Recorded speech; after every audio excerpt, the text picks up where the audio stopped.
Yo creo que cuando hay cuando hay una anticipación, en el caso de un asesinato, por ejemplo, por supuesto que lo primero es desactivar ese mecanismo de pensamiento, ¿verdad? Para que la persona se desaliente de este tema. Pero yo creo que en algunos casos, sobre todo uno debe evaluar, ¿está actuando solo o está actuando en complicidad con un grupo? ¿Verdad? Ese es un tema. Yo he tenido casos, bueno, estuvimos en una convención de pastores y un pastor nos contó un testimonio tremendo en Honduras. Resulta que un pastor llegó, una mujer a la iglesia a decir que la estaba extorsionando un pandillero. Y entonces resulta que el pastor vino y le dijo, no, vamos a ir a poner la denuncia.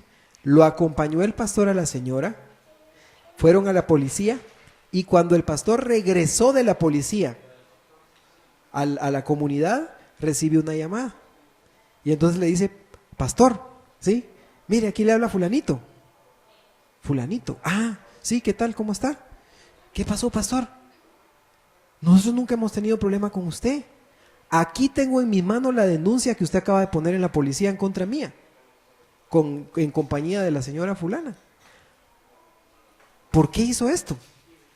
El mismo extorsionista tenía la copia de la denuncia de la policía, saliendo el pastor de la policía directamente, ¿verdad? Entonces, uno dice a veces, bueno, en este caso, bueno, depende mucho, ¿verdad?, del contexto, pero yo normalmente creo que cuando se trata de una situación delicada, sí es necesario presentar una denuncia. Por lo menos dar aviso.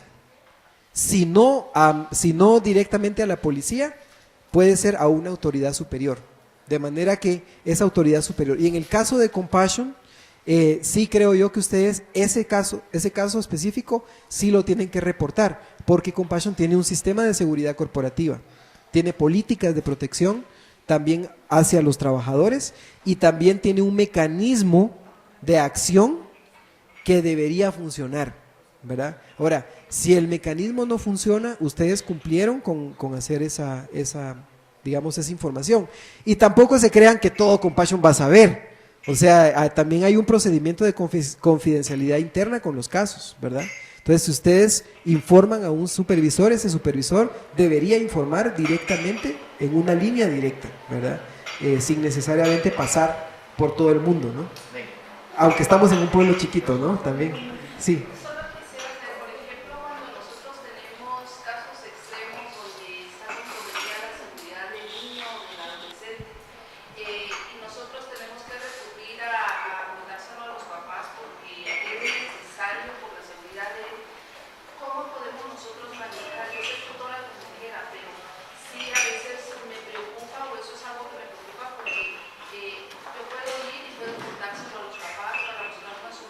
Pero los papás muchas veces no pueden guardar la discreción adecuada, Sí. o no saben cómo manejar eso en su casa, y entonces ahí me encuentro yo en una posición difícil, porque ¿cómo puedo yo restaurar la confiabilidad del niño hacia el profesor? Claro, claro. Yo creo que cuando yo le voy a avisar a los papás de una situación, primero hay que explicar a los papás. Por ejemplo, yo en algunos casos les platico a los papás, les digo, miren, le voy a dar esta información, su hijo me dio permiso para que yo le platique un poco de orientaciones, pero no para contarle los detalles, así que por favor no me pregunte los detalles, lo importante le voy a decir, ¿verdad? Y le voy a pedir también que por favor no le comunique a él que hablamos. ¿Por qué? Porque estamos construyendo confianza. Y si usted le deja saber que usted y yo estamos como en componenda, eso va a generar desconfianza y entonces ya no lo voy a poder ayudar. Si uno le explica eso, normalmente los papás entienden, ¿verdad? Normalmente. Pero también depende del caso, ¿verdad? Vamos a ir viendo, si quieren, rápidamente algunos casos y luego vamos a pasar a hacer un ejercicio. Y vamos a ver cómo nos va, a ver cómo les va, a ver ahí. El primer tema es el tema de la depresión. Sí, básicamente era lo que hablamos, ¿no? El registrar el caso, ¿verdad? En algunos casos, y saber hacer una referencia. Si quieren solo sobre este tema, ¿cómo sé yo si tengo que referir al chico, por ejemplo, con psicología? Si es un patrón que lleva muchos años y ha recibido diferentes tipos de ayuda sin éxito, probablemente hay un problema mayor que yo no estoy viendo. Segundo, si la vida o la estabilidad de la persona corre peligro al punto de que yo no sé exactamente cómo manejar esta situación, hay que pedir ayuda. ¿Sí? Hay casos de niños, por ejemplo, que desarrollan esquizofrenia en la adolescencia. Entonces tienen un lenguaje desorganizado, tienen un pensamiento fuera de lo típico, tienen alucinaciones, tienen delirios, piensan que todos los demás están hablando mal de ellos, o incluso chicos, que eso se da mucho en las iglesias, que tienen una sensación de que Dios les habló, no en el sentido de la profecía, ¿verdad?, sino que en el sentido de que Dios les dio un mandato específico, ¿verdad?, y sienten ese poder dentro de ellos, y en realidad es producto de la esquizofrenia, ¿verdad? Yo estuve trabajando con un chico hace algún tiempo que me decía, mira, el Señor Jesús me mandó a matar a un familiar específico. Y entonces me decía, yo no sé qué hacer, me dice, porque entonces analizamos y por supuesto después de un proceso muy complejo, la conclusión era, mira, esa voz no puede ser del Señor Jesús, porque el Señor Jesús nos enseña a que no debemos matar, ¿verdad? Y él estuvo de acuerdo conmigo. Me dice, entonces es del diablo, ¿verdad? Entonces yo le digo, mira, ¿tú eres cristiano? Sí. Y como cristiano, ¿tú crees que el Espíritu Santo mora en ti? Sí. Eso quiere decir que el diablo no puede entrar dentro de tu ser porque el Espíritu Santo está ahí. Sí, me dice. O sea que esa voz que vos escuchaste vino de adentro de ti, no de afuera. Sí, me dice. O sea que no puede ser el diablo. Si no es el Señor y no es el diablo, ¿de dónde crees tú que vino esa voz? Y él se le llenaron sus ojitos de lágrimas. 17 años tenía. Y me dijo, es de mi cabeza. Me dijo. Esa voz vino de mi cabeza. Yo le dije, sí, tú tienes esquizofrenia. Es una enfermedad. Y es una enfermedad química. Es un cambio químico. Es como que tu cuerpo produce una droga que te hace alucinar. Tu mismo cuerpo la produce, ¿verdad? No es una droga, es un neurotransmisor que se llama dopamina, pero al final de cuentas es algo que el cuerpo produce. Entonces, para que ese chico pueda entender esa situación, les cuento que la mayor parte de psiquiatras no les dicen a sus pacientes lo que ellos tienen. Yo creo que un paciente, por mal que esté, tiene el derecho de saber qué tiene. ¿Sí? Ahora, yo lo tengo que ayudar para que asimile esa realidad. Porque si se lo digo de primas a primeras así, lo que va a hacer es que se va a enojar, ¿verdad? Y se va a ir. Ya no lo voy a poder ayudar. Entonces, el hacer la referencia es clave. Ahora sí, vamos directo. Tema 1, depresión. Y lo que vamos a hacer es una cápsula así rápida. La depresión no es que amanecí de malas pulgas y que hoy amanecí triste porque está lloviendo, ¿verdad? Tampoco es tuve una pérdida y entonces me deprimí. Eso se llama duelo, es diferente. La depresión es que ya sin una causa externa yo tengo una pérdida de perspectiva de vida, una pérdida de energía, incluso física. La persona deprimida ya no se quiere levantar, ya no quiere comer. Yo he trabajado con personas que ni siquiera pueden tragarse su propia saliva del nivel de depresión que tienen y se les chorrea la baba por todos lados porque no pueden tener la energía ni siquiera de hacer esto. ¿Sí?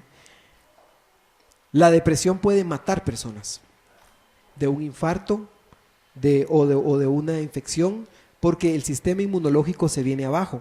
Porque al mismo tiempo que hay depresión hay un gran estrés, solo que es un estrés como un agujero negro, ¿verdad? Que es un punto que empieza a jalarlo todo, toda la energía de la persona. Entonces, hay un pensamiento negativo. De hecho, el origen de la depresión es un pensamiento negativo básico que cuesta encontrar cuál es ese pensamiento. Pero en la terapia uno va analizando la forma como la persona piensa y llegamos a entender que hay un pensamiento que los teóricos le llaman la idea nuclear, ¿sí? La idea nuclear es una creencia básica que la persona adoptó en algún momento de su vida y la instaló como la base de toda su forma de pensar. Por ejemplo, una creencia básica es: no merezco ser amado. Una creencia básica es: soy más débil y más incapaz que el resto de las personas. Una creencia básica es: soy un perdedor, ¿verdad? De la misma forma, la ansiedad y otros problemas emocionales a veces se basan en esa creencia básica, ¿sí? Por ejemplo, las personas que tienen esa sensación de persecución, de paranoia, ¿verdad? De sentirse amenazadas por todo el mundo, aludidas por todo el mundo, a veces tienen la creencia aparente de que me quieren hacer daño y me quieren perseguir y me quieren lastimar.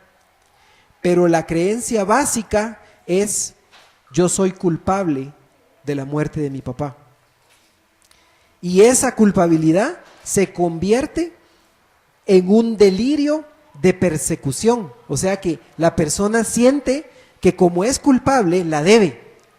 Y como la debe, en cualquier momento, la vida, Dios o las demás personas se lo van a cobrar. Pasa con un abuso sexual, por ejemplo, ¿verdad? La mayor parte de personas que sufrieron abuso sexual se sienten culpables del abuso que sufrieron. Porque el abusador, sobre todo si es de niños, el abusador tiende a hacer a la persona su cómplice, porque la manipula emocionalmente. Y veámoslo de una forma muy sencilla. La sexualidad es una forma de cariño, ¿sí? Y entonces el niño recibe ese contacto y su cerebro no sabe cómo codificarlo, si como cariño o como violencia. Pero lo que es más parecido a la experiencia de él es el cariño. Por lo tanto, el cerebro codifica el abuso como una forma de afecto. Por lo tanto, le dice: esto es positivo, aunque me siento mal. Pero es afecto. Entonces, eso hace que muchos niños sean receptivos al abuso durante muchas ocasiones, porque su cerebro no les da la señal de que es algo tóxico para sus vidas, de que es algo dañino, sino les han enseñado que hay que ser amables, hay que dar besitos, hay que abrazar, ¿verdad? Y que todo el contacto físico es gratificante. Entonces, eso genera esa sensación de que yo produje el abuso, ¿verdad? Y sobre todo un niño, ¿sí? Imagínense, el doctor James Dobson cuenta la historia de un niño que estaba sentado en el inodoro, cuando en eso hubo un temblor, fue tan fuerte el temblor que el niño salió volado del inodoro y se cayó. Y cuando llegó la mamá a ver qué había pasado, el niño le pidió perdón, porque él pensó que él, con lo que estaba haciendo en el baño, había producido ese temblor, ¿verdad? Ahora, un niño piensa de esa manera. O sea, él cree que él es la causa de todo. Lo mismo del abuso. Entonces, la depresión puede tener dos causas. La primera causa es una experiencia traumática no superada, ¿sí? Como una pérdida, un abuso, una situación de violencia, de terror, ¿verdad? Esa es una cosa. Y la segunda causa de la depresión es una situación, digamos, que quebranta el corazón de la persona, pero de forma sostenida durante muchos años. Eso también puede producir depresión, ¿sí?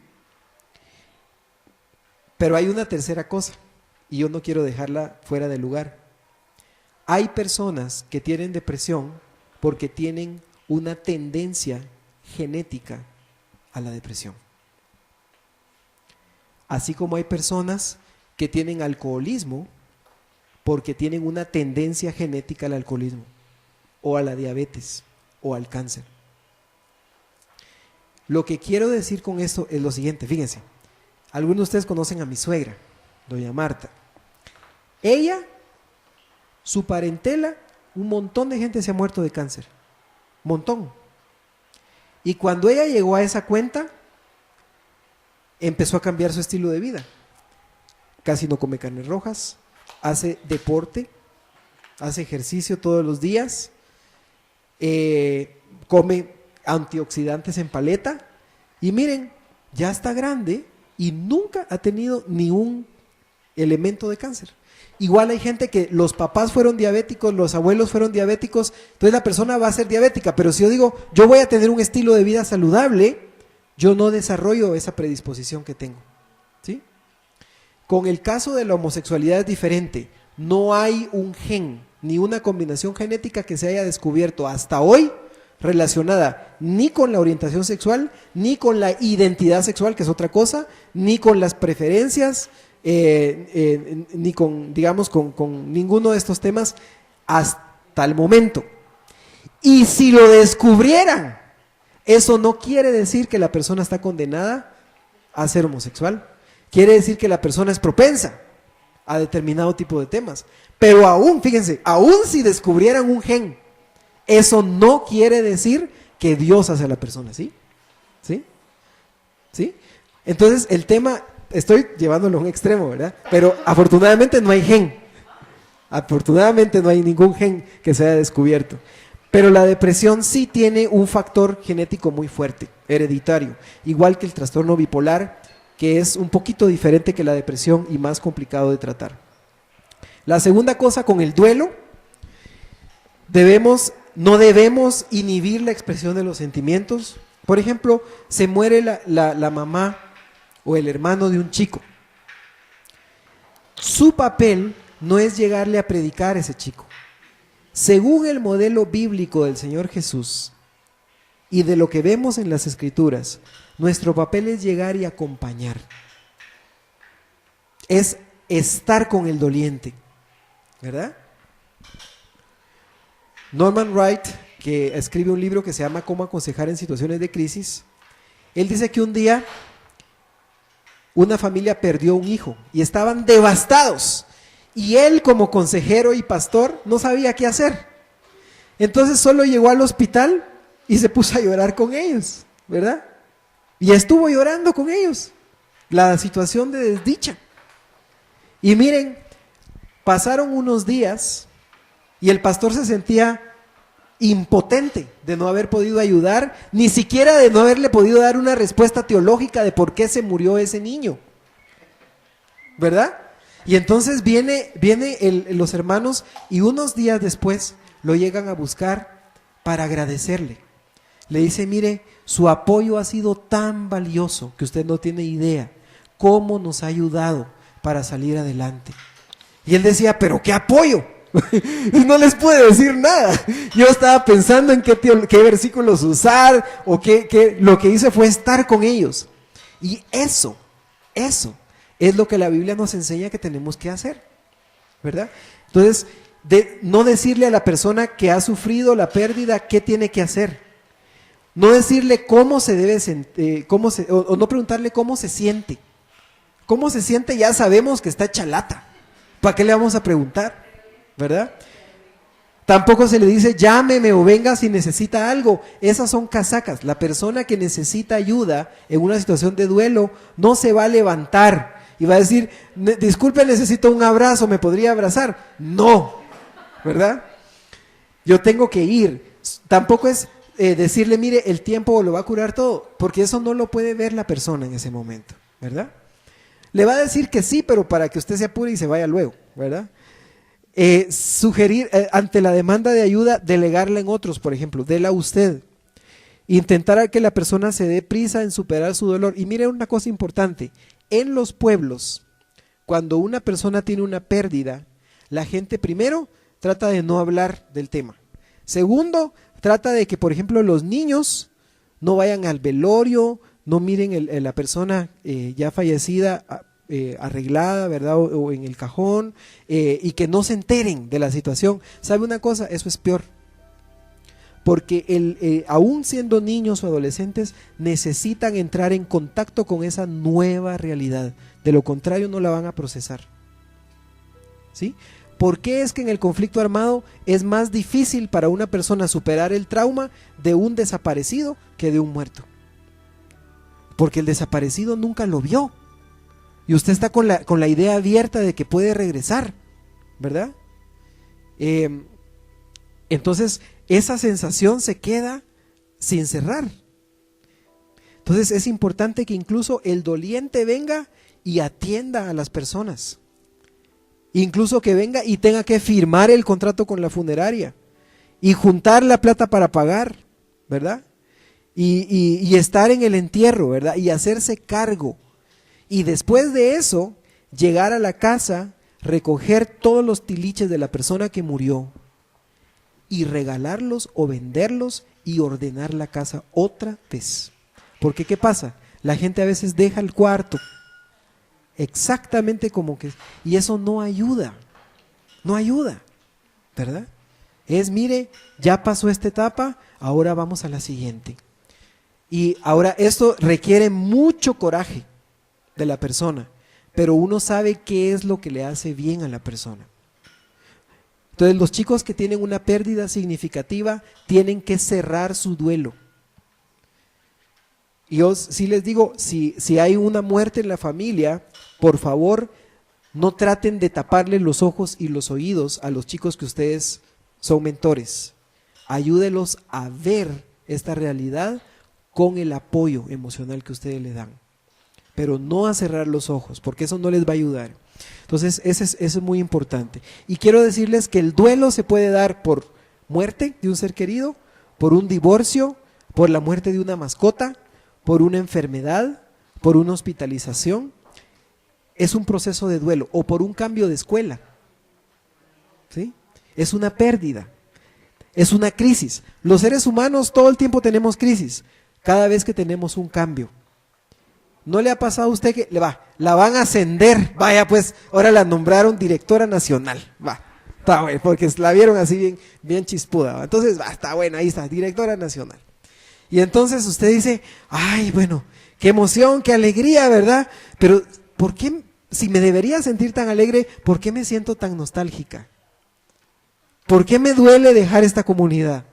¿Por qué me duele porque es un proceso de cambio, ¿sí? Aunque sea para bien, usted se gana la lotería y créame, va a pasar por un proceso de duelo.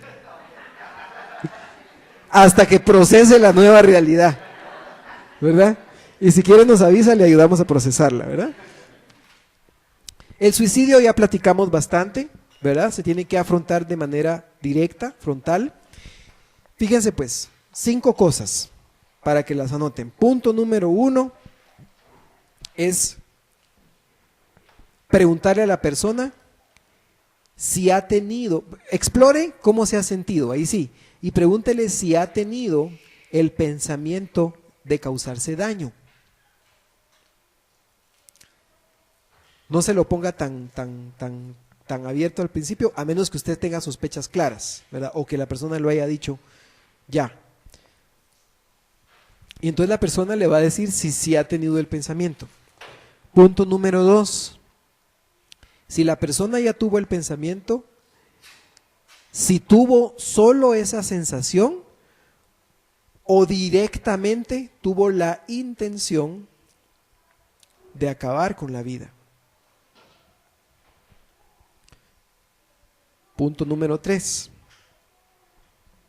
Si le dice que sí tuvo la intención de acabar con la vida, pregúntele ¿cómo? ¿Llegó a pensar cómo? ¿O solo fue la sensación y después se distrajo? Si la persona ya pensó cómo, punto número 4. Si ya pensó con qué, si ya pensó cuándo y si ya pensó dónde.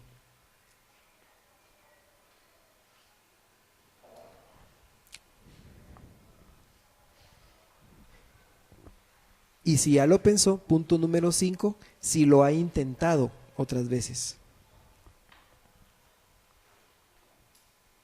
Entonces, ahí vemos una escala que va de menor riesgo a mayor riesgo. ¿Sí? Si la persona ya lo ha intentado otras veces y lo ha pensado, ya pensó el medio. Bueno, y hay una pregunta en eso del cómo, el dónde y el cuándo, es si tiene ese medio. Porque ahí sí me es muy importante. Si la persona está pensando utilizar un arma y ya tiene esa arma, el riesgo es muy alto. Si ya pensó pero no la ha conseguido, el riesgo es más bajo. En ese caso, sí, el hacerle difícil el camino reduce la posibilidad de que esto ocurra. Entonces es bien importante que esto se pueda analizar de esa forma. Y entonces depende del nivel de riesgo, uno puede determinar si esto necesita una ayuda. Por ejemplo, si alguien le dice, mire, sí he tenido la idea hace unos meses, lo sentí, lo pensé, pero solo fue la idea, no llegué a tener un plan, pero sí me siento triste, etcétera. Uno le da la puerta abierta y dice, mira, si lo vuelves a sentir en otro momento, me lo haces saber, ¿verdad? Me llamas, me avisas, no importa la hora, ¿verdad? Yo quiero estar aquí apoyarte. Pero cuando ya tiene el medio, entonces ya se convierte en una urgencia, en una situación urgente. Bien, con adicciones. El problema de las adicciones es que no solamente el corazón y el alma se vuelve adicta, sino también el cuerpo. Es decir, las células de nuestro cuerpo se acostumbran a la sustancia adictiva. Yo conozco personas que fueron adictas a la cocaína y que como psicólogo yo les digo, una persona que fue adicta a una sustancia va a seguir siendo adicta el resto de su vida. La diferencia es que va a ser una persona adicta que no va a consumir. Pero la adicción no se acaba, a menos que el Señor haga un milagro. Pero mire, entiéndame lo que le estoy diciendo, los milagros son milagros porque no pasan así nomás, ¿verdad? Son algo muy excepcional. Yo conocí el caso de un tío que ya murió, que de estar tirado en la calle, él se entregó al Señor y el Señor trabajó en su vida y se acabó, jamás tuvo esa, pero es bien liberador cuando uno se acerca a una persona, aún que ya está en el Señor, que ya está en Cristo y que es joven, y uno le dice, mira, yo te voy a decir algo, por el tiempo que tú consumiste esta sustancia, te van a seguir dando ganas de consumirla, y eso es normal. Y sabe una cosa, cuando yo he platicado con gente, me dice, de veras, yo pensé que solo yo tenía eso. Así lo dicen. Y mira, es que de verdad, yo estaba viendo un comercial y le estaban poniendo los talquitos al bebé y cuando miré los talquitos me dieron unas ganas de cocaína increíbles, ¿verdad? Yo recuerdo el caso de una persona, ¿verdad? Que ya había dejado de beber por muchos años estando con el Señor, en el Señor, no con el Señor, en el Señor. Y un día se sentó a ver un comercial y en ese comercial cruzaron 2 copitas y se dieron salud, ¿verdad? Y el sonido de esas copas hizo que se levantara de ahí la persona y se fuera a un bar. Es increíble, el cerebro se activa, se programa, ¿sí? La clave es, usted no quiere volverse esclavo de un hábito, no lo repita. En la medida que lo repite, usted le da la orden a su cerebro que se programa para repetirlo más. Siguiente tema. Sí. Usted decía de que eso de alguien, no sé si no lo entendí, pero alguien puede sufrir una depresión también por falta de dopamina, dijo. Depresión, esquizofrenia. Esquizofrenia. Sí. Hermano, ¿cómo? Es por exceso de dopamina. Por exceso. Sí. Hermano, pero, hermano, yo no soy profesional, ¿cómo detectar eso? Fíjese que solo le cuento. Todas las personas que tienen depresión En el caso de la depresión es otra sustancia que se llama serotonina. Es una de las sustancias, es un cóctel de sustancias, pero una de la principal es la serotonina. Todas las personas que tienen depresión tienen un exceso de serotonina, aunque la causa no sea química. Hermano, ¿Sí? quiero contarle, ya empezamos acá. ¿Sí? Yo tengo un problema con la serotonina. Sí. El nivel es 150, Ajá. yo tengo 80. El neurólogo dice que si llego a 20, o las personas que llegan a 20, suicidio fijo. Entonces están tratando ese problema, la serotonina, es una segregación que le llaman, no sé qué, la felicidad. Sí, creo que hay tres cosas que están mezcladas en la idea, pero sí, la serotonina no se puede medir a no ser que sea un conteo intracraneano, ¿verdad? Entonces muy probablemente no le han medido esa, puede ser que sea otra, por ejemplo la endorfina, que se parece. Ok, bueno, el tema es que cuando hay un desequilibrio hormonal y el origen es de carácter hormonal, tiene que haber un tratamiento de carácter hormonal.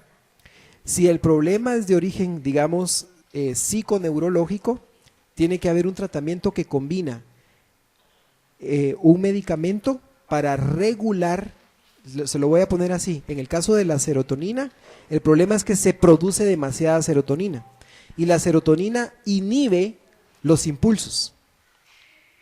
O sea, usted tiene ganas ahorita de ir a hacer pipí, pero está interesante el tema, entonces se aguanta, ¿sí? Lo que hace que usted se aguante es la serotonina, ¿sí? Es la hormona, ¿verdad? Que vaya pues, vaya. No. Lo que hace que nos aguante, o sea, lo que hace que nosotros nos inhibamos de hacer algo que queremos es la serotonina, en cierta manera, ¿verdad? No es la única responsable, pero entonces, ¿qué pasa? Cuando hay un exceso de serotonina, hay un exceso de inhibición, y eso es lo que produce el estado depresivo. Ahora, ¿qué pasa? Los medicamentos antidepresivos lo que hacen es que no destruyen la serotonina, sino que facilitan, se lo voy a poner así, evitan el reciclaje de la serotonina. Quiere decir que se produce la serotonina, pero no se queda ahí reciclándose, sino que se desecha el exceso. Entonces, el antidepresivo lo que ayuda es en ese punto, ¿verdad? En el caso específico suyo, habría que ver un poquito más de detalles, pero en el caso de las depresiones, el antidepresivo no es una droga que le hace sentir feliz a la persona, sino que es un medicamento que agiliza el desecho del exceso de serotonina, ¿sí? Por eso. Eso se detecta de forma dinámica, o sea que el diagnóstico de la depresión no es químico, es psicológico, porque lo que se evalúa es el patrón de depresión. Entonces, si hay depresión o no hay depresión, es un análisis clínico lo que lo determina, pero ya sabemos que hay un componente químico detrás, pero no es el único, también hay un componente espiritual y también hay un componente social, ¿verdad? Y afectivo. Entonces, el tratamiento ideal para la depresión es combinado. Una persona idealmente sale de una depresión si recibe ayuda terapéutica, apoyo espiritual, apoyo social, familiar sobre todo, y en algunos casos, cuando lo necesita, medicamentos. Pero no todos los casos de depresión necesitan de medicamentos, ¿verdad? Si no, ya no existiríamos como humanidad, ¿verdad? Salimos adelante sin los medicamentos, pero eso no quiere decir, usted digamos que se golpea la espalda y tiene un lumbago o lo que sea, y entonces usted ya no aguanta el dolor y le dice al doctor, pero no me vaya a dar analgésicos porque no quiero analgésicos. Va, entonces póngase compresas de agua, repose, no haga ejercicio, baje de peso y así, póngase árnica y ahí le va a ir pasando. El procedimiento es más lento, pero puede funcionar, pero le va a doler. Usted tiene depresión, use un antidepresivo medicado. si está diagnosticado. Pero si usted se aplica un medicamento sin tener un diagnóstico que lo merita, es como tomar antibióticos y tal vez lo que usted tiene es un virus, ¿verdad? Bueno, así rapidito. La ansiedad ocurre de forma distinta. La ansiedad ocurre cuando un chico tiene una percepción exagerada de las amenazas y de los riesgos y una percepción reducida de su capacidad personal para afrontarlo. Entonces, los chicos, en la Biblia nosotros vemos el caso, por ejemplo, de los espías, ¿verdad? Que fueron a ver y vieron que había gigantes y ellos eran como langostas, ¿verdad? Esa figura es la figura de la ansiedad, ¿verdad? El ver la amenaza como gigante y la persona como langosta.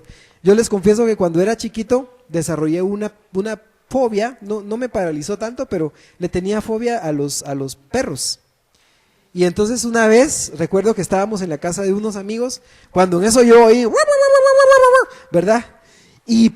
Pero miren, automáticamente yo salí corriendo y me encaramé en una camioneta.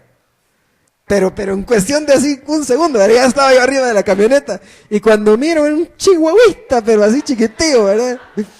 Y entonces todos mis amigos se rieron de mí, por supuesto, ¿verdad? Y después yo también me reí de mí mismo, ¿no? Pero, ¿qué pasa? Cuando yo tengo ansiedad o pánico, yo percibo el riesgo como algo que va a pasar. Por ejemplo, ¿qué tan probable creen ustedes que sea que aquí nos caiga un meteorito y nos aplaste a todos ahorita? Uno en 1,000,000 quizás, ¿no? Ahora, les pregunto, ¿es posible? ¿Verdad que sí es posible? ¿Pero es probable? No mucho, ¿verdad? El problema con la persona ansiosa es que no sabe distinguir lo posible de lo probable. ¿Sí? Se van a reír de mí si yo paso al frente a decir la tarea, mejor que pase otro. Ahora, ¿qué tan probable es que se rían? Poco probable. ¿Posible? Sí. Ahora, cuando hay ansiedad, entonces lo que necesitamos es ayudar al chico a relajarse, a estar tranquilo y también a identificar los pensamientos y las experiencias que le hacen sentirse más vulnerable. Ahí hay un conjunto de herramientas que les puedo dar. Solo rapidito antes de pasar al ejercicio, entonces, con el tema de la sexualidad, podemos hacer un curso sobre sexualidad, pero hay diferentes temas específicos que yo quisiera tocar, que sé que ustedes ya los conocen, en términos de la sexualidad. Primero, tenemos sexualidad desde que somos concebidos. O sea, los bebés en el vientre de su madre ya tienen una sexualidad. Ya tienen, no estoy hablando solo que tienen genitales, estoy hablando que tienen impulsos sexuales, ¿sí? O sea, la sexualidad existe en la niñez, no digamos en la adolescencia, ¿verdad? Pero es una sexualidad que no ha madurado. Por lo tanto, es como una flor. Usted tiene una flor y la flor está cerrada, pero adentro están todos los pétalos ya, ¿sí? Ya la flor está ahí. Lo que pasa es que no se ha abierto, no se ha dado el punto de madurez, pero ya existe. Eso pasa con la sexualidad infantil. Y por eso es que el abuso sexual es tan destructivo, porque es como que usted quiera llegar a abrir la flor a la fuerza y exponer los pétalos que todavía no están listos para poder abrirse, ¿sí? Esa figura a mí me ha servido mucho para entender el tema del abuso sexual y por qué causa daño, ¿verdad? Marca, ¿verdad? Es una experiencia muy profunda que puede marcar a una persona. Pero en el caso de la sexualidad, esa sexualidad se va expresando a lo largo de la niñez en diferentes formas. Y no necesariamente son las formas sexuales genitales que nosotros los adultos conocemos. Se expresa en términos del placer, en términos del gusto, en términos de la sensación agradable, ¿sí?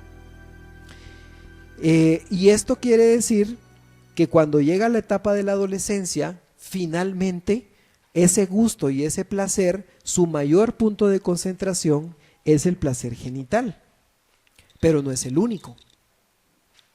Entonces, la sexualidad es algo que no nos debería avergonzar, porque es parte de nuestra vida y de nuestra dinámica, y está presente en todo, en un abrazo, en un apretón de manos, en un saludo, en una expresión de ternura.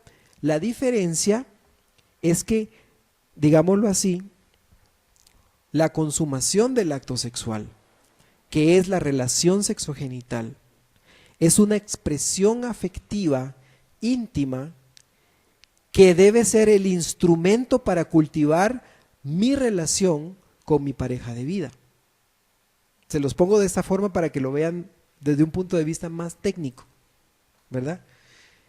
El tema de la fidelidad tiene que ver con eso, ¿sí? Yo entonces enseño a los adolescentes que el sexo es uno de los mejores inventos de Dios en nuestra vida. Pero es un tesoro, es como un cofre, como un tesoro. Es tan valioso y es tan intenso y es tan placentero que yo voy a escoger el mejor momento, el mejor lugar y la mejor persona para compartir y disfrutar de ese tesoro. Entonces, ahí es donde el tema del matrimonio cobra sentido desde el punto de vista psicológico. Yo les digo a los chicos, ¿por qué creen ustedes que Adán fue hecho primero y después Dios no le hizo a Eva, pero sí le dio sexualidad?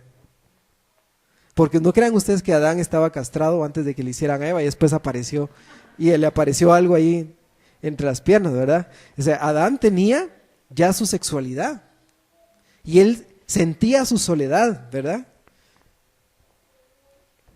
Les iba a citar un canto, pero mejor no. Entonces él sentía ese deseo sexual, pero no tenía a Eva. Y después de un tiempo que no sabemos cuántos años fueron, no sabemos cuánto tiempo fue, pero después de un tiempo Dios le hace a Eva. Y entonces Adán entiende, pero primero sintió esa necesidad. Yo me pregunto, ¿por qué Dios hizo eso? ¿Por qué Dios hizo sufrir a Adán de esa manera, verdad? Y luego pregunto, ¿por qué Dios me hizo sufrir a mí? Hasta que apareció ella, ¿verdad? Pero ¿por qué Dios nos hace sufrir a nosotros así? ¿Por qué Dios nos da esa sexualidad, pero no nos da la forma de finalmente consumarla o de resolverla en sus normas hasta el matrimonio? Y la respuesta que yo he encontrado en la Biblia y que es la que me ha funcionado, es que Dios quería que Adán tomara conciencia de su necesidad para valorar mejor a Eva en el momento que la conoció. Porque miren, uno no sabe lo que tiene. ¿Cómo? Hasta que lo pierde, ¿verdad? Dice, ¿qué himno es ese, hermana? Que no me acuerdo qué número es. Ahí la dejamos, ¿verdad? La hermana se sabe todos los himnos de la iglesia. Pero, entonces, uno no sabe lo que tiene hasta que lo pierde, ¿verdad? Ahora, ¿qué pasa? Si Adán hubiera tenido a Eva desde el principio, a lo mejor no hubiera tenido conciencia de lo que es la vida sin ella, ¿verdad? Pero Dios tiene sus planes. Ahora, la pregunta que les hago a los chicos es, ¿la misma razón tiene Dios para darte la sexualidad ahora, pero no prepararte para el matrimonio en el mismo momento? Aunque estás ya preparado para el matrimonio, pero hay un proceso, hay un ciclo.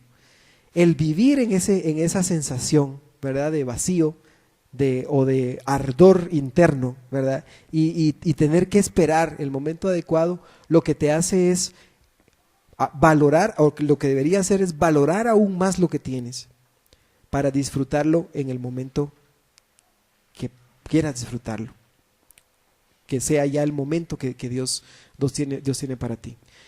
En ese tema hay varias cosas. el tema de la masturbación, que es muy frecuente, ¿verdad? Con los chicos.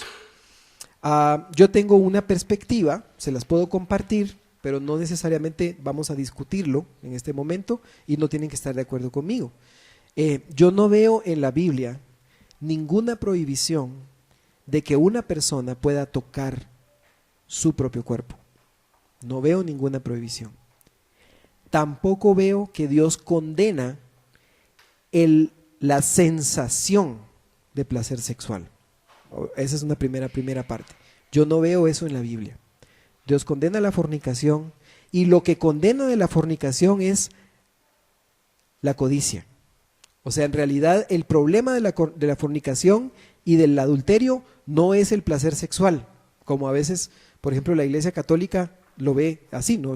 El fruto prohibido era la relación sexual.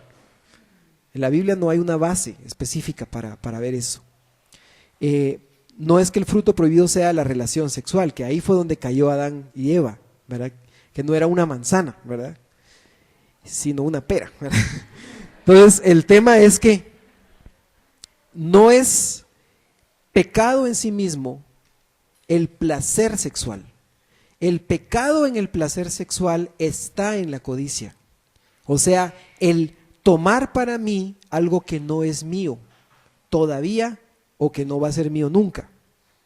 Es decir, lo que Dios ve de mal en el sexo, digamos, antes del matrimonio o fuera del matrimonio, es el hecho de disfrutar esto con una pareja que no es mi pareja. Y ese es el tema de la codicia, es una cosa muy sencilla, muy simple. Pero el placer en sí mismo no es el pecado, ¿sí? Y eso es lo que yo creo que nos hacen pensar muchas veces, y a veces la misma iglesia lo enseña, que el placer en sí mismo es el pecado. ¿Y qué dice Eclesiastés?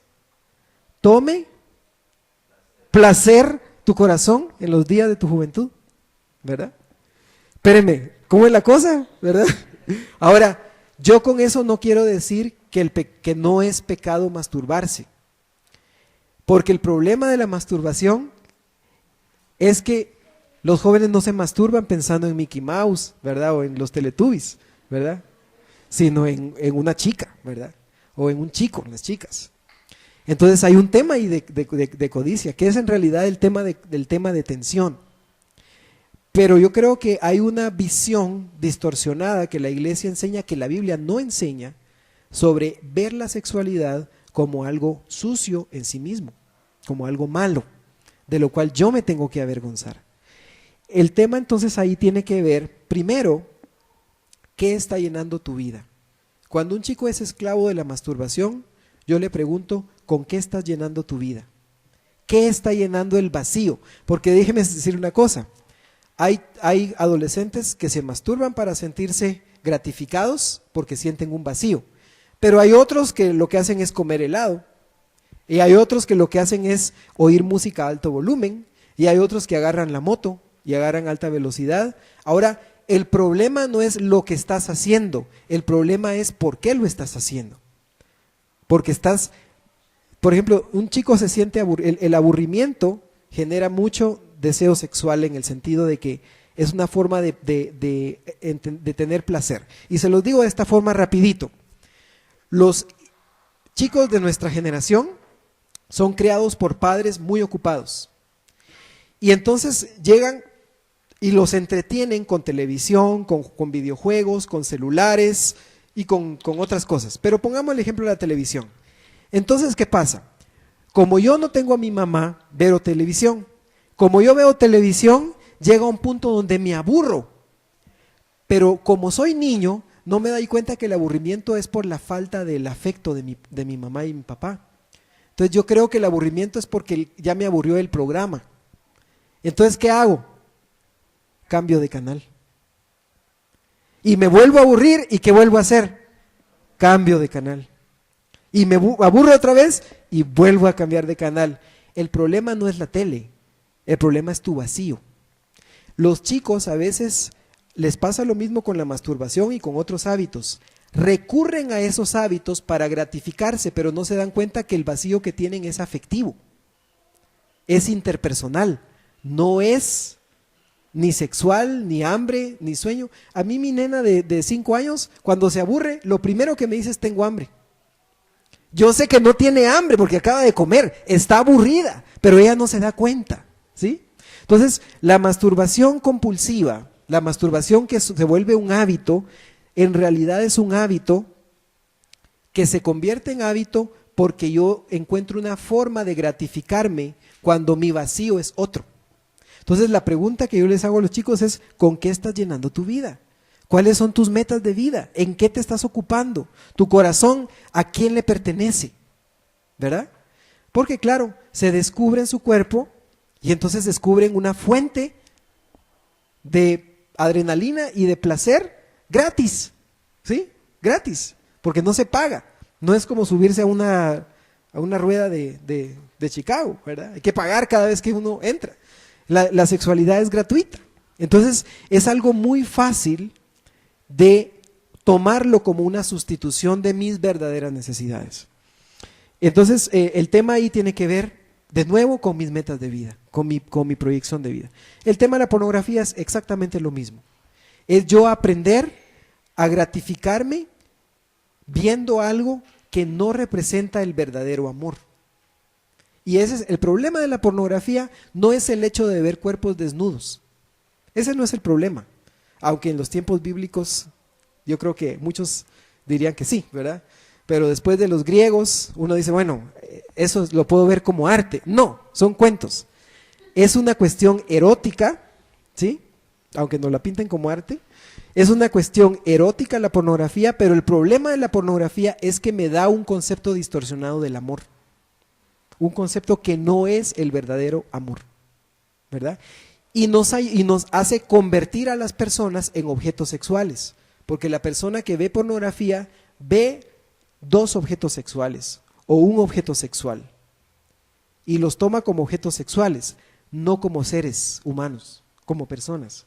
Yo les digo a los chicos, mira, esa chica que quizás vistes en una escena pornográfica o erótica, es una chica que tiene vida. Fue creada a la imagen y semejanza de Dios, aunque se dedique a hacer eso. Tiene una dignidad que Dios le dio, que ella misma se ha olvidado. Tiene historia, tiene familia, a lo mejor tiene hijos, a lo mejor esposo. Y además, no es como te la pintan. Si tú vivieras con esa muchacha y la vieras cómo es cuando se levanta en la mañana, no tendrías la misma impresión que tienes de ella, ¿verdad? Digo, a todas las personas, por bien parecidas que sean, si no se bañan, empiezan a oler feo. Si no se echan desodorante, ¿verdad? Les huelen los pies, ¿verdad? Entonces, ¿qué pasa? El convivir con una persona no me da la perspectiva que me da el ver una imagen erótica. Entonces, es un engaño. Entonces, el tema ahí de la pornografía tiene que ver con eso. La violencia sexual, que ya platicamos de este tema, tanto los chicos a veces, y quiero decir esto, en el caso de los varones sobre todo, el cometer violencia sexual es muy tentador para muchos adolescentes, porque es usar, la violencia sexual es una forma de poder sobre otra persona, ¿sí? Y muchos de estos adolescentes en su vida no han tenido poder, nunca, para nada. Entonces, para ellos es muy tentador experimentar, ejercer el poder sobre otro cuerpo, ¿sí? Y quiero decirles algo, hermanos y hermanas, su ministerio que ustedes hacen tiene que ser un ministerio corporal para que sea efectivo. Ustedes no trabajan con almas, trabajan con seres que tienen cuerpos. Entonces, si ustedes no dimensionan la dimensión corporal en el trabajo que ustedes hacen con los chicos, se están perdiendo de un gran porcentaje de su trabajo. Y al final por ahí es donde va a fallar. El tema de las tentaciones sexuales también en cuanto a la fornicación sobre todo, tiene que ver con ese tema. Creo que todos los adolescentes o los que fuimos adolescentes en algún momento de nuestra vida luchamos con las tentaciones sexuales. Y hubo otros que nunca lucharon, ¿verdad? Simplemente se dejaron llevar, ¿verdad? Por lo que sentían. Pero el tema es que esta es una fuente de presión que es muy fuerte y la ponemos de forma muy injusta sobre los chicos sin darles una alternativa, porque les enseñamos qué es lo que no deben hacer, pero no les enseñamos qué hacer con lo que sienten. ¿Qué haces cuando te sentís sexualmente atraído por tu novia? ¿Sí? ¿Cómo lo estás manejando? Y es esa conciencia. Miren, yo soy pro matrimonio, ¿verdad? Y se los digo, yo soy así con los chicos.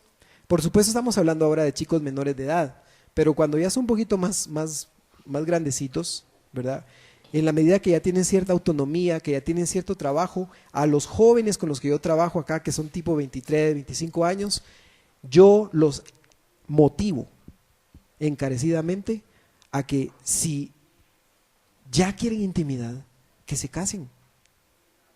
Miren, los patojos le tienen una cosa al matrimonio hoy día. Ay, ay, ay. Es la sensación de, primero voy a terminar mi carrera, después voy a comprar mi carro, después voy a enganchar mi casa, después voy a tener un trabajo, después del doctorado. Ahora, nunca se casan. Miren, en mi iglesia, miren, yo estoy así como, me dice mi esposa, mira, si dentro de un año o dos no hay nadie que se case en la iglesia, nos vamos de aquí, me dice, porque ya es demasiado, que no hay matrimonios, ¿verdad? No se casan los patojos. Y yo creo que es parte de la vida, entender esa necesidad, ¿verdad? Entender esa necesidad y prepararlos para el matrimonio. De verdad, miren, no tengan miedo, hermanas, de decirles a los chicos cómo prepararse para el matrimonio. Yo les predico a las señoritas cómo tiene que ser el estándar que ellas tienen que poner. Y les digo, entren al juego, hagan amigos, conozcan a muchachos, enamórense, pero mantengan un estándar alto. Y no cedan. Y es que saben que las espantan con el petate del muerto porque les dicen que las va a dejar el tren, que no sé qué. Les digo, miren, a los chicos, sobre todo así como los que ustedes trabajan, son chicos que conocen al Señor la mayoría. Le digo a los chicos, mira, sos un chico cristiano, tierno de corazón, trabajador, sano, sos decente y sos respetuoso. En Guatemala estamos hablando, digamos que de 15 millones de personas, el 60%, ¿cuánto sería? El 30% de 15 millones, 5 millones de personas. De estos 5 millones de personas, la mitad son 2 millones y medio hombres y mujeres. De esos 2 millones y medio, o sea, le estoy diciendo, hay 2 millones y medio de chicas, de esas el 30% cristianas, mitad de 2 millones sería 500,000. 500,000 chicas cristianas evangélicas que en su corazón están clamando a Dios por un muchacho como vos, que tenga esas características. Mire, yo se los digo y se les infla el corazón. De verdad, sí, de verdad, sí, de verdad, en Guatemala. Ahora si ya nos vamos a nivel regional es otra cosa, y ahí hay intercambios que Compassion promueve también, ¿verdad? Para ir conociendo otras culturas. Pero bueno, el tema es que los chicos no se dan cuenta lo valiosos que son. No se dan cuenta lo valiosos que son. Y bueno, el último tema, que es el tema de la ira o de la frustración, yo les enseño a los chicos 6 principios.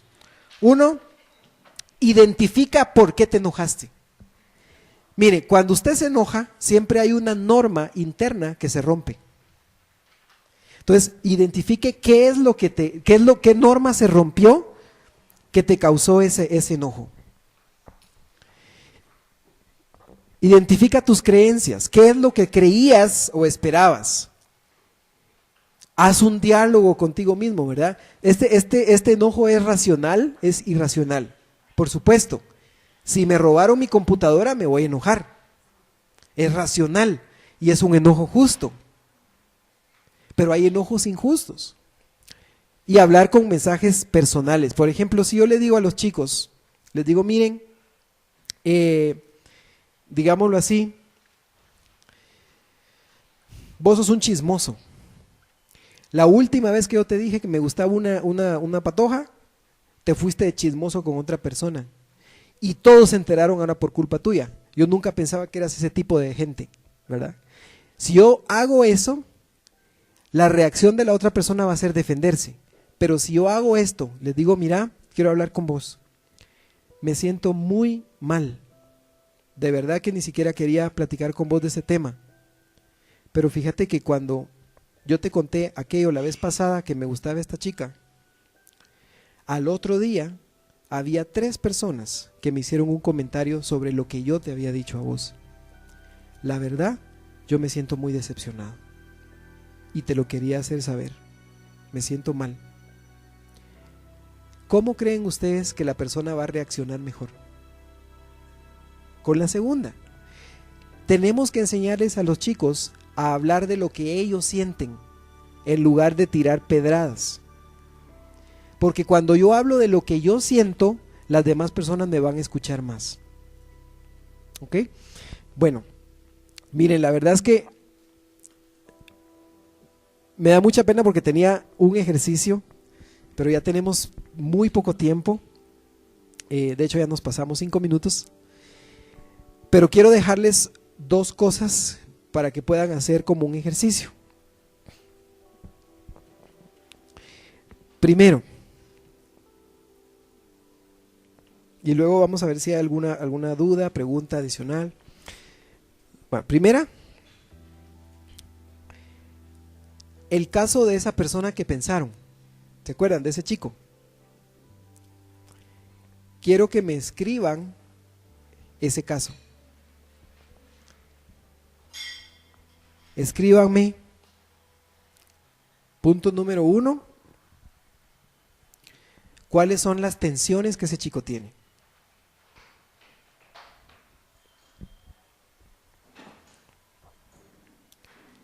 Número 2.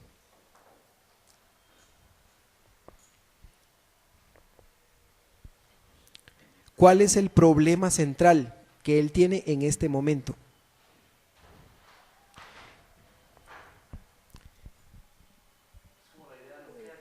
No, el problema principal, por ejemplo, el problema principal es la ira, el enojo, la tristeza sí, pero no lo pongan como, por ejemplo, si es falta de amor, no, ¿qué le está pasando a él? ¿Es un problema de conducta lo que tiene? ¿Es agresividad? ¿Verdad? ¿Qué tiene él? ¿Verdad? No cuál es la interpretación, ¿qué tiene él? Tercero, sí, pero es bueno, porque la idea es que, digamos, porque uno puede decir, mire, ya rápidamente el problema que él tiene es que por ejemplo, sus maestros no lo entienden, ¿verdad? Pero entonces el problema que él tiene en realidad es que él está perdiendo el grado, o sea, desde el punto de vista del chico. Número 4, número 3, ¿cuál es el nivel de riesgo? De acuerdo a la escala que ustedes van a recibir, que la van a recibir ¿cuándo? Yo se las mando de una vez hoy, tipo lunes. Muy bien. Entonces, ¿cuál es el nivel de riesgo? De 1 a 10, ¿verdad? De las 10 preguntas. Número, ¿qué es? ¿4? ¿4? Sí, es la tarea. Defina principios bíblicos con algunos textos sobre cómo trabajar con este chico.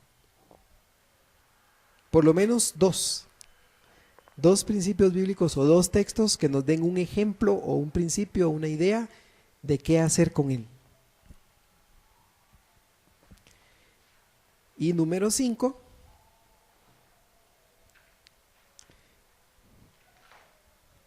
¿cuál sería la estrategia que ustedes usarían para apoyar o para aconsejar o para acompañarle a él?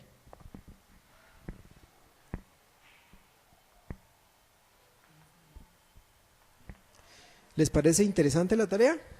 ¿Sí? Va. Muy bien. ¿Hay alguna preguntita antes de terminar? ¿Ah? Para aconsejar y acompañar, ¿verdad? A las tensiones, recuérdense que hay una lista de tensiones que vimos ahí, ¿verdad? ¿Cuál es como la más fuerte que él tiene en ese momentito, ¿verdad? Sí,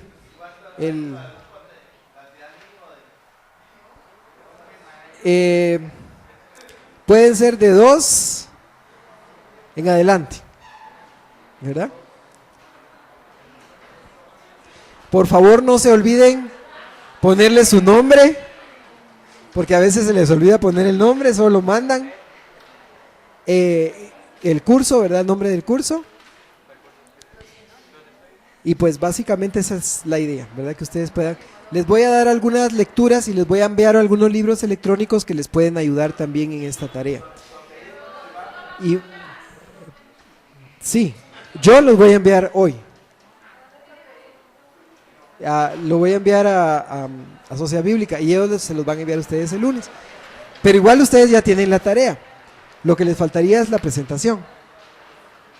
Les faltaría la presentación, ¿verdad? Muy bien. ¿Sí? Ahorita.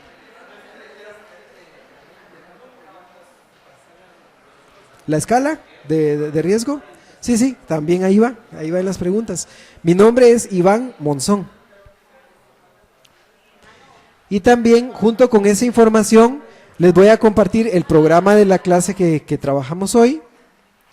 Lo que no logramos hacer fue el laboratorio, porque eso realmente lleva como 1 hora, ¿verdad? Porque es trabajar con un caso y hacer el esfuerzo de simular acá una consejería.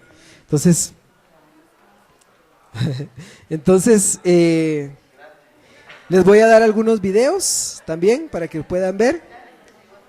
Y pues cualquier cosa en la que pueda servirles, en la que pueda apoyarles, orientarles, acá está mi correo electrónico, que es bien fácil, ivan.monzon@gmail.com. Ivan.monzon. Claro, sí. Ivan.monzon@gmail.com.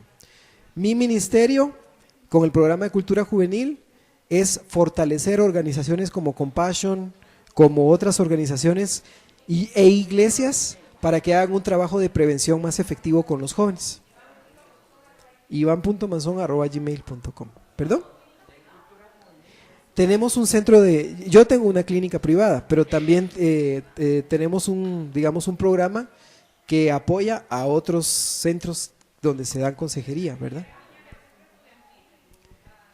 Con gusto. Tenemos un equipo tenemos un equipo de 3 psicólogos que trabajan conmigo, además ¿cómo es? ¿De mí? ¿De yo? Además de mí. Y pues, sí, la idea es que si hay una necesidad específica, podemos ver, primero, si la referimos con un lugar, segundo, si podemos absorberlo, ¿verdad? Porque la clínica, la fundación está en zona 1, pero la clínica está enfrente de la Frater, de la Mega Frater en San Cristóbal. Entonces, esa se puso ahí porque queda cerca de la salida al occidente y queda cerca de la salida al sur, el área de Villanueva y todo. Pero si no conviene, por ejemplo, por el lugar, entonces podríamos coordinar con mucho gusto para ver quién podría apoyarles, ya sea Juvenfami o algún otro psicólogo cristiano, ¿verdad?, que pueda apoyar. Sí, claro, 5205 056397. Repitiendo, 5205-6397. Ha sido un gusto, espero que sigamos en contacto, que Dios les bendiga y adelante.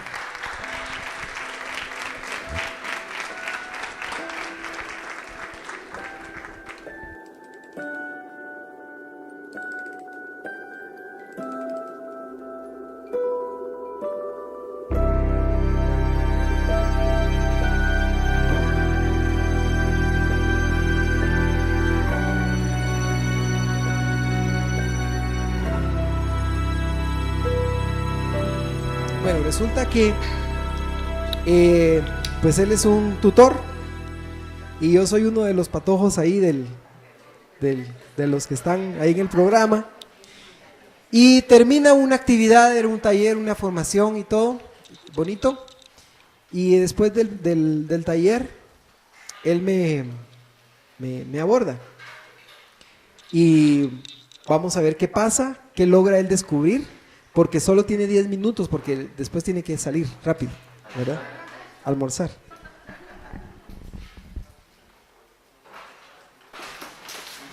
¿Qué tal, Iván? Mucho gusto. Bien, Yo me llamo gracias. Ricardo, ¿no se acuerdan? Ah, Ricardo, Ricardo. ¿en serio? Sí. Yo te conocía por Iván. Ah, sí, pero así me dicen, pero Ricardo, que como me gusta que me digan. Ah, qué bien. Pues, Fíjese que yo le quería contar algo, pero la verdad que me da un poquito de pena porque ahí después, sí, no se oye aquí, ¿verdad? Lo que está en el patio. No, no. Te sientes en libertad de poder hablar aquí con toda Gracias. No, es confianza. que me gustó el taller, pues aprendí bastantes cosas, ¿verdad? Pero fíjese que yo tengo una cosa, que una pregunta. A ver, dime con toda ¿Qué- confianza. ¿Cómo cuando una persona se enoja, cómo se puede quitar el enojo? Muy bien. Ahora yo te quiero hacer otra pregunta. ¿Tú te enojas muy seguido? A veces sí, bastante. Muy bien. Por ejemplo, ¿a qué le llamas enojo tú? ¿Te alteras, gritas, te dan ganas de golpear por ejemplo? Sí, todo eso. Póngale que, bueno, o sea, hay cosas que no me enojan, Ok. pero hay cosas que sí me enojan mucho. Y yo, por ejemplo, yo siento que cuando yo me enojo, yo no siento como una fuerza dentro de mí que ya cuando yo siento es como que ya voy encima de la otra persona o estoy haciendo cosas. Y ahorita hace poco me pasó algo cabal en la casa que fue lo que me hizo a mí hablar con usted. Muy bien. ¿Qué edad tienes, Ricardo? Yo Sí. tengo 14. 14 años. ¿Vives con tus padres? Pues se podría decir, ¿Sí? ¿Los dos o solo uno? bueno, mi papá está, pero no está porque él trabaja. Lo que pasa es que él trabaja. ¿Se acuerda que él es guardia de seguridad? Entonces, a veces lo mandan a que haga trabajos así como 2 semanas, 3 semanas, entonces ya no va. Y a veces llega a la casa, pero a veces está en la casa y se va a quedar la casa de mi abuelita. Muy bien. ¿Y qué problema específico tuvieron la última vez?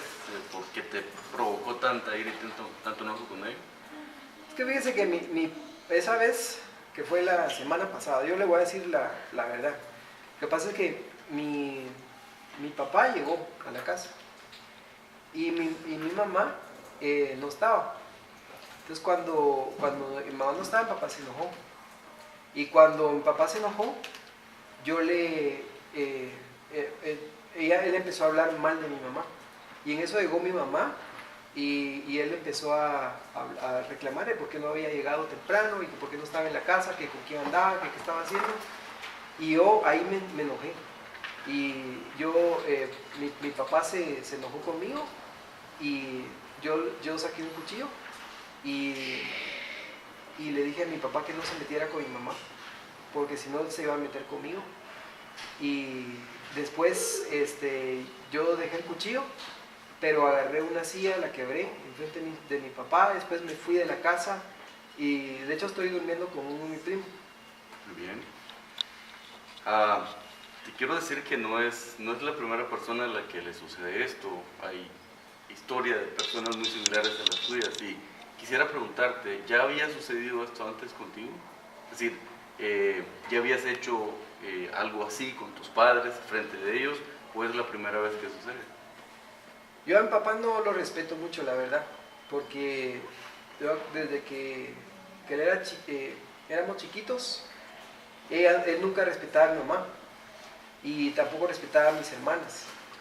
Y entonces yo como que le tomé mucho odio a él. Entonces yo ese odio, desde que soy chiquito, yo lo tengo con él. Pero digamos que sí me he peleado mucho con compañeros del colegio o con gente en la calle, con patojos en la calle, pero con mi papá, sí, ahorita fue la primera vez.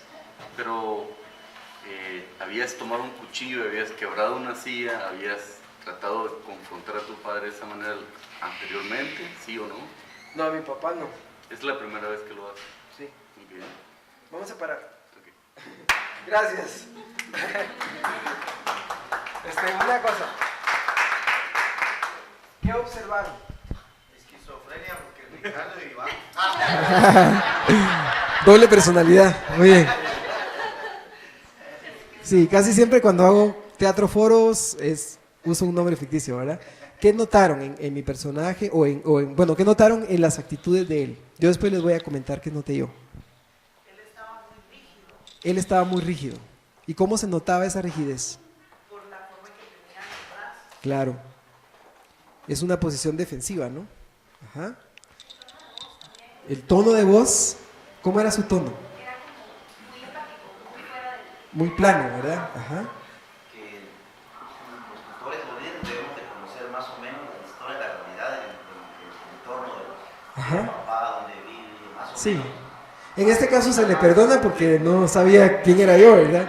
Pero estábamos improvisando, pero sí, es cierto, ¿verdad? Y ustedes deberían saber el nombre y otros detalles. Una de las cosas interesantes es que cuando alguien se acerca, a veces es mejor estar uno calladito y esperar que empiece a hablar. Sí veía que cada vez que usted hablaba, él preguntaba algo más, pero a veces es mejor quedarse como calladito porque ellos empiezan a asustarse. Sí, es verdad. Yo como personaje, en ese momento, ese personaje se sentía un poquito bombardeado por preguntas y como un poquito al estilo policíaco, ¿no? Porque incluso llegó una pregunta donde yo tenía que ser sí o no, ¿verdad? Y digamos, eso no me anima a mí a seguir contando, pero como yo sentía confianza, yo le seguía contando, pero si no hubiera tenido confianza, yo me hubiera cortado, ¿verdad? Sí. El aspecto positivo también es que trató de profundizar a llegar al problema real. Entonces de ahí las preguntas para ver dónde, no solo qué hacen las ramas, sino ir a la raíz. Muy bien. Sí, fue buscando la raíz del tema, ¿no? ¿Verdad? Aunque probablemente muy rápido, pero también había poco tiempo, así que también se perdona. ¿Qué más notaron? ¿Positivo o negativo? Lo que ustedes quieran comentar. ¿Qué más notaron positivo? Vamos a ver, porque han dicho varias cosas negativas. Bueno, lo positivo en su caso es de que los chicos no hablan como habla usted. Mira, los chicos son así, ¿no? Sí, son mucho más reservados. Sí, digamos que yo le facilité un poquito más, ¿verdad? Sí, sí. Ajá. Aunque hay algunos que son parlanchines también, ¿verdad? Muchas gracias. Ahora, ¿cómo te sentiste en el proceso? Bueno, por la improvisación, obviamente tenso, ¿verdad? Luego traté de recordar algunas técnicas, como por ejemplo no perder de vista la conexión de la vista. Ahora, hacía preguntas porque me daba la pausa para hacer la pregunta. Entonces se quedaba callado. No podía seguir el vacío del espacio ahí porque siento que es una interrupción, ¿verdad? Pues tengo que hacer preguntas. Pero interesante porque ya expuesto a un grupo así, que lo evalúa uno, pues uno trata de sacar algunas técnicas. Otra cosa que yo noté fue que cuando había silencio era un buen momento para retroalimentar lo que yo había dicho. Pero lo que pasaba era que, ok, ya dabas por respondida, entonces entraba la siguiente pregunta, pero no había una retroalimentación. Yo quería decir más, pero paraba para ver cuál era la reacción, ¿verdad? Y en ese momento, si digamos que en cierta manera hubo comprensión, pero esa empatía no se expresó de forma tan explícita, porque entonces, digamos, si en algún momento me hubieras dicho, entonces si yo te entiendo bien, tú me estás diciendo que te has enojado mucho y que te gustaría cambiar eso, pero que te gustaría quitarte ese sentimiento de enojo, ¿verdad? Tal vez no es lo que yo le voy a dar, pero es lo que él quiere que yo le dé. Entonces yo le digo, mira, tú quieres que yo te dé esto, ¿verdad? Y entonces eso me va a animar a mí a explicar un poquito más, ¿verdad? Vemos, por ejemplo, detrás de este elemento, de este caso, muchas gracias, felicidades. Vemos detrás de este caso varias cosas. Este chico Su papá, además del tema de que he trabajado en el tema de seguridad o como guardián o no sé qué, pero además no es inconstante, pero además él ha sido cometedor de situaciones de incesto con sus hijas y también ha abusado sexualmente de la esposa y físicamente y psicológicamente. Y el hijo se ha percatado de todo esto a lo largo de la historia de su vida, ¿verdad? Entonces, lo que está detrás de la historia de este muchacho es una situación que se vive en muchas casas, ¿no? Pero ese odio no tiene nada que ver con que yo soy enojado o no soy enojado, y cómo me quito lo enojado, o cómo hago para que se me pase el enojo, ¿verdad? Tiene que ver con una historia. Entonces, este chico, por ejemplo, si yo estableciera un objetivo para trabajar con él, no trabajaría sobre su enojo, trabajaría sobre yo trabajaría sobre la manera como su relación con su padre le ha dañado su propia identidad. Porque el problema es que odiar a su padre es odiarse a sí mismo, porque él tiene algo de su padre en él, ¿verdad? Entonces, el problema tiene que ver con su identidad, ¿verdad? Entonces, él se enoja mucho, pero en realidad no solo está enojándose con su papá, sino que también con él, ¿verdad? Y también su familia es disfuncional, porque él está asumiendo roles de protector cuando el papá es el que debería tener ese rol. Y el papá es el que está causando daño, era en ese caso. Y también hay complicidad de parte de la madre en ese sentido, ¿verdad? Por la misma codependencia que ella tiene. Entonces, todo esto, él tiene que recodificarlo en su vida para no repetir la historia. Entonces, el tema tiene mucho más que ver con eso que con el enojo, ¿verdad? Pero creo que en este caso llegaste un poco más al fondo, y para hacer 10 minutos estuvo excelente. Así que felicidades, y ahora sí creo que ya estamos listos, ¿no? ¿Sí? Si no, tengo 5 casos más. Bueno, gracias. Sí.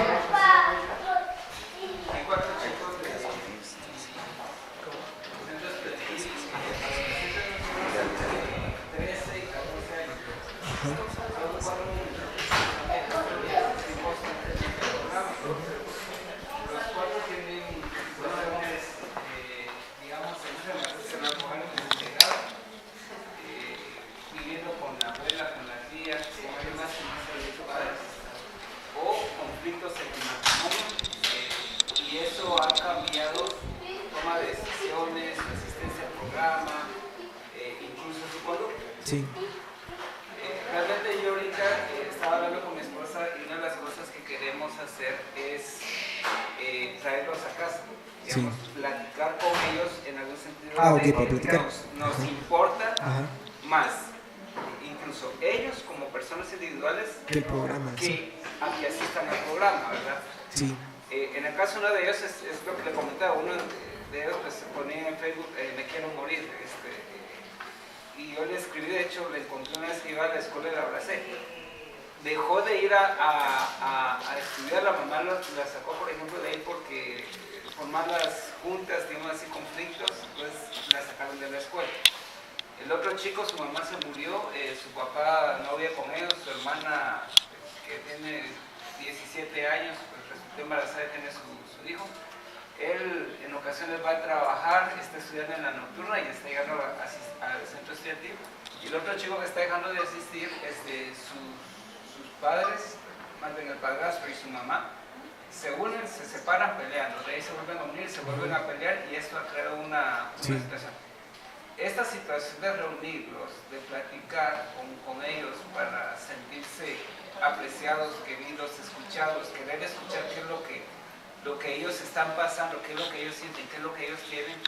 ¿Está bien esta forma que se hace hacer? Sí, yo creo que tienen que ser las dos cosas. Uno, trabajar con ellos como grupo, está bien, pero el objetivo de reunirlos en tu casa, yo te sugeriría que sea crear un sentido de identificación más fuerte con ustedes, ¿verdad?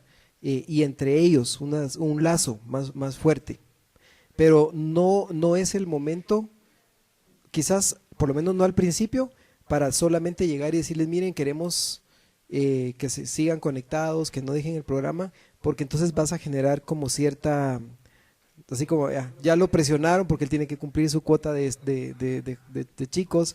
Entonces yo creo que la idea es compartir, crear ese sentimiento de comunión. Segunda cosa, yo creo que individualmente necesitas hablar con cada uno y ser muy franco en decirle, mira, yo entiendo por qué estás queriendo ya no llegar al programa, pero te quiero decir que tus alternativas de vida van a ser mejores si seguís en el programa. Entonces ellos tienen que ver que hay más riesgos de no llegar que de llegar, pero yo creo que al final hay un pensamiento en ellos y es, no vale la pena, esto va a ser otra cosa más que solo me van a poner normas, tengo que cumplir con cosas, porque además hay que cumplir con cosas, y es una carga más en mi vida. Entonces no vale la pena. A veces ellos mismos piensan que no vale la pena que se invierta en ellos, ¿verdad? Entonces, si vos les lográs demostrar que estás convencido de lo contrario, yo creo que va a haber más posibilidades de que ellos participen, ¿verdad? Pero veo que en los tres casos hay un nivel de riesgo alto y también depende de quiénes más haya en el contexto, también hay un nivel de riesgo alto de que ellos busquen un modo de vida que sea más violento, ¿verdad? Y más destructivo para ellos, ¿verdad? Entonces eso es lo que querés evitar, ¿verdad? Que se perpetúe lo que ellos han vivido en casa, que se perpetúe en la nueva vida, en la nueva generación, ¿verdad? Así que Dios te ayude, pues. Bueno, nos vemos entonces ahora sí.